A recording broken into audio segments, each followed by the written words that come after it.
నమ శివాయ.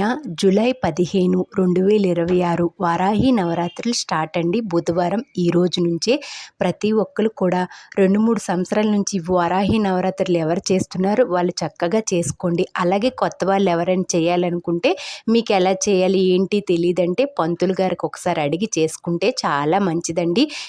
ఏ విధి విధానం చేసుకోవాలి, ఎలా చేసుకోవాలని పంతులు గారికి అడగండి. కొత్త వాళ్ళు ఎవరైనా, అదే 2 సంవత్సరాల నుంచి చేసే వాళ్ళు ఎవరైనా ఈరోజు వారాహి నవరాత్రులు స్టార్ట్ అండి. ప్రతి ఒక్కరు చేసుకోండి. అలాగే అమ్మవారికి పసుపు కలరు, రెడ్ కలర్ పువ్వులతో చక్కగా పూజ చేసుకోండి. అమ్మవారికి కందదీపం వెలిగించుకోండి.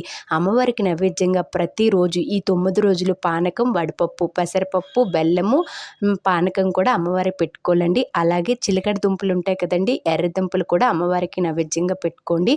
మొదటి రోజు నైవేద్యంగా పరమండం బెల్లమన్నంతో కానీ పాలతో కానీ అమ్మవారికి నైవేద్యం పెట్టుకుంటే చాలా మంచిదండి. అలాగే 9 రోజులు 9 నైవేద్యాలు పెట్టుకోండి. ఒకరోజు పులహారి, ఒకరోజు వడలు, ఒకరోజు పొంగలన్నం, ప్రతీది కూడా అమ్మవారికి ప్రేమతో భక్తితో అమ్మవారికి సమర్పించుకోండి. అలాగే లలిత సహస్రనామాలు చదువుకోండి. వారాహి మాత అష్టోత్తర నామాలు కూడా చదువుకోండి. లేకపోతే 11 సార్లు కానీ 21 సార్లు కానీ ఓం వారాహి దేవియే నమః అనుకున్నా చాలా మంచిదండి. అమ్మవారికి కుంకుమార్చన సాయంత్రం చేసుకోండి. అమ్మవారికి చక్కగా ధూపం వేయండి. ఇంట్లో ఎంత ధూపం వేస్తే అంత మంచిదండి. సాయంత్రం 8 తర్వాత ఎప్పుడు పూజ చేసుకున్నా చాలా మంచిదండి. అమ్మవారికి పొద్దున కన్నా సాయంత్రం పూజ చాలా ముఖ్యమండి. ఓం వారాహి దేవియే నమః.